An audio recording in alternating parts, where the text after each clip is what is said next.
Poof! You think you're the center of this? You've got another thing coming. You're just off there somewhere. You're not the center.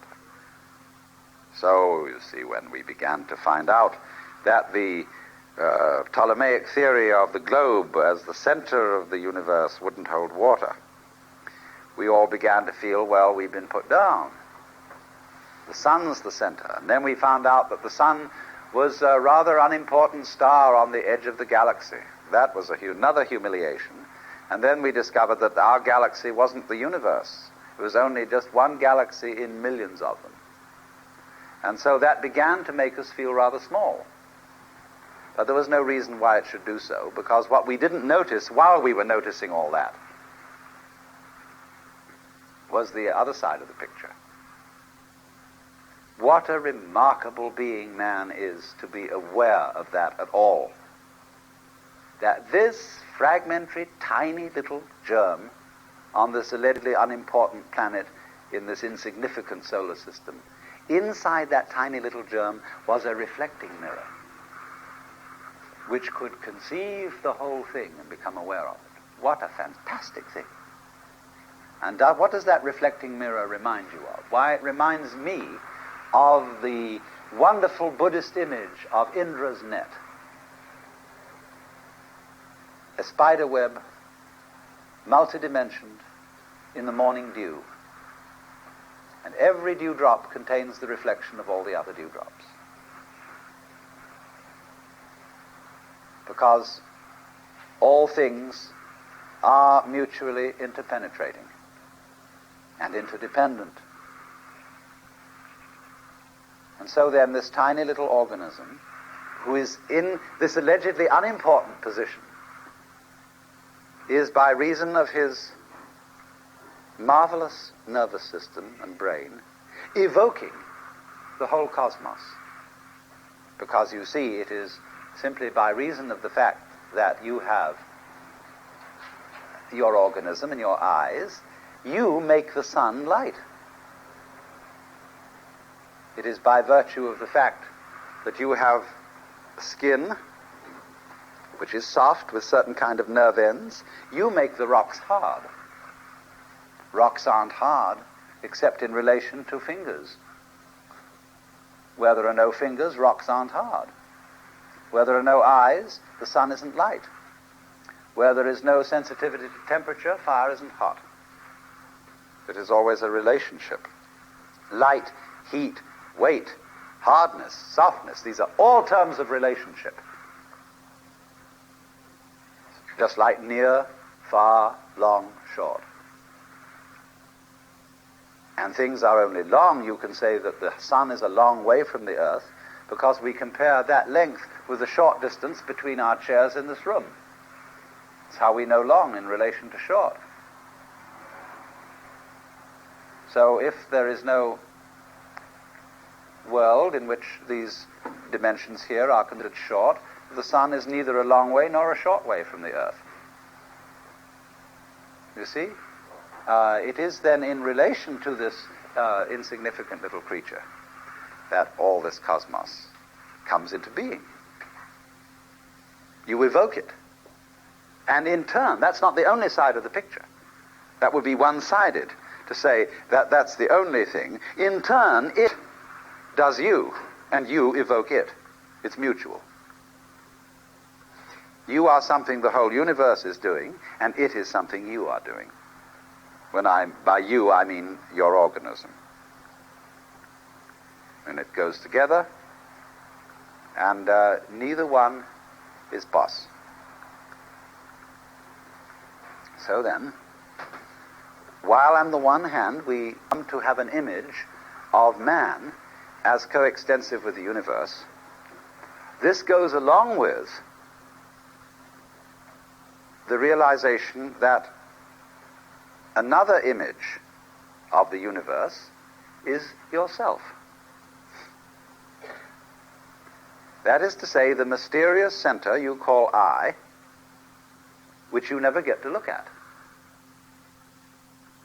Now, obviously, it is a mistake, or rather a very partial point of view, to equate I myself with my conscious attention.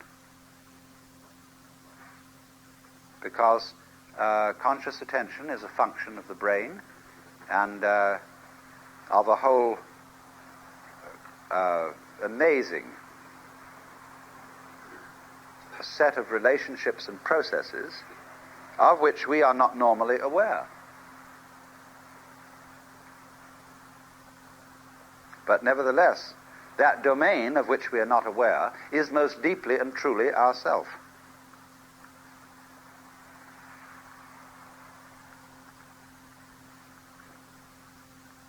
If you say, I am only the sum total of my conscious experiences or my conscious functioning, and I feel put into a body as if I'd got caught in a maze of some kind, a maze of veins and bones and capillaries and nerve circuits. You know, I got trapped in this thing. And it's a rather strange situation, because here I am caught in this trap. I can't do without it, and it's subject to all sorts of misfortunes and so on.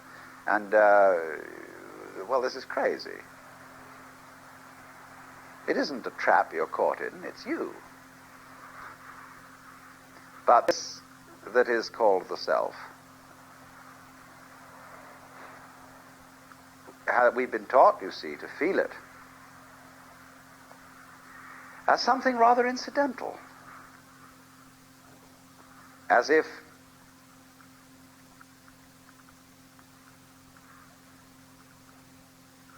because my own body is beyond my conscious understanding, then we are taught to feel my body was given to me by someone or something else than me.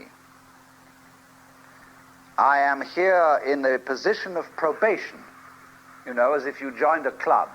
And they say, well, now we'll let you in, but we're going to see how you behave to find out whether you really belong.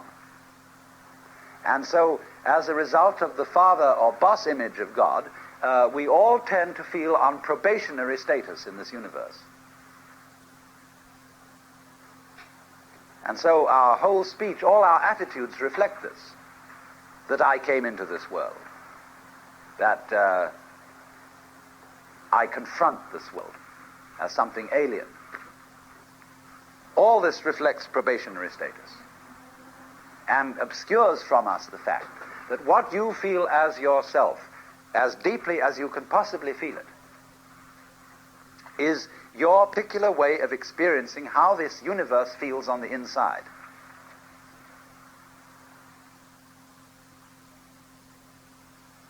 That, in other words, the essential you is what there is. It is the eternal foundation reality which exists at every point of time and space, and which is, you can call, to use Tillich's phrase, the ground of being. You know, I find myself a little speechless about this occasionally, because that's so obvious. I mean, who the hell do you think you are, and where did you come from otherwise?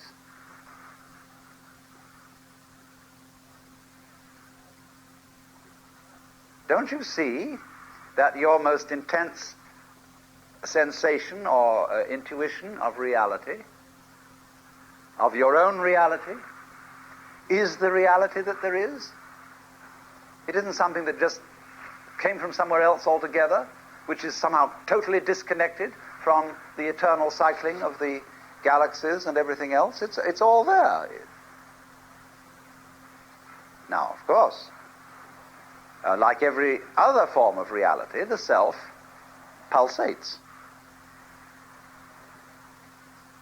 And it pulsates between now you see it and now you don't. Now you feel it, now you don't. As I tried to explain yesterday in showing you the pattern of the helix, the yang-yin pattern, and in discussing the nature of pulses.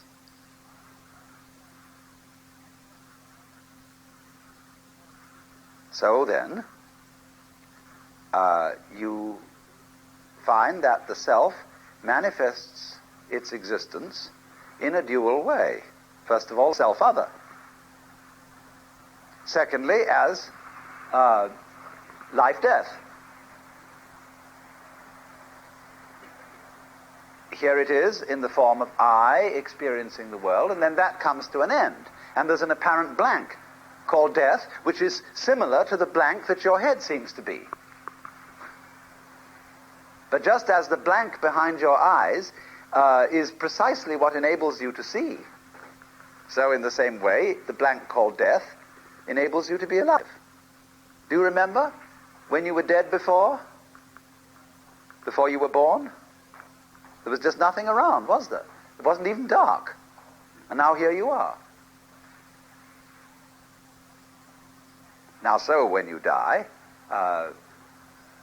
you are back where you were before you were born. And what happened once happens again.